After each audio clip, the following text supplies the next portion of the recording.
deux thématiques qui ont donc été retenues pour aujourd'hui, citoyenneté et puis numérique. Le film qui a été tourné, l'affiche pédagogique qui a été réalisée correspondant au film que vous allez voir, et également une autre fiche qui va correspondre à l'adaptation qui a été faite. Donc on a choisi de mettre en avant la Belgique et la France, puisqu'on est là toutes les deux.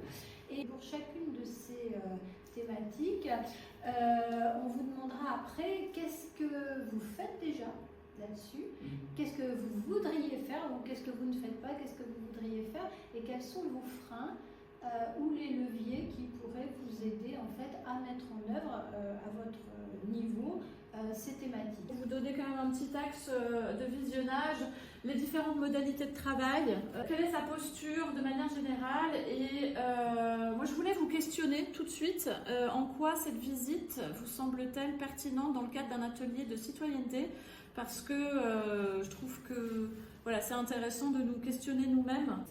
Cette approche-là, je trouve que c'est super intéressante. En quoi c'est cool d'aller voir en musée qui compte particulièrement sur cette thématique-là, c'est que j'imagine c'est assez parlant pour les personnes. Pourquoi intégrer les démarches en ligne dans l'apprentissage de la langue? Quels sont les niveaux des participantes et comment l'hétérogénéité est-elle gérée? Voilà. Dont vous avez besoin en tant que parents d'élèves pour bien suivre la scolarité de vos enfants. Les retards, oui. Et puis ce que j'ai trouvé chouette, c'est ces partenariats qui étaient proposés à un certain moment entre des différents niveaux, que ce soit numérique ou linguistique ou d'écriture, je ne sais pas, on ne connaît pas les personnes, de partenariats à choisir entre élèves.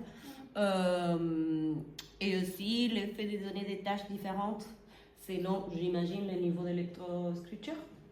En lien avec les enfants, l'école, c'est là où je dis c'est du nouveau pour moi. En tout cas, je n'y avais pas pensé. C'est la fiche pédagogique en lien avec la vidéo qu'on vient de regarder sur cet atelier sociolinguistique autour de l'utilisation de pronotes.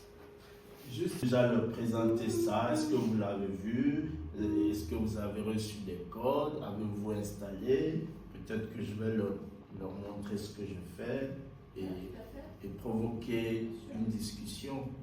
Avec le temps, ça va être nécessaire, comme ici aussi, parce qu'en ligne, tout est en ligne maintenant. Mais vu que chez nous, comme je n'ai pas travaillé ici comme professeur, je compare les systèmes, c'est tout à fait différent parce que chez nous, ça n'existe pas.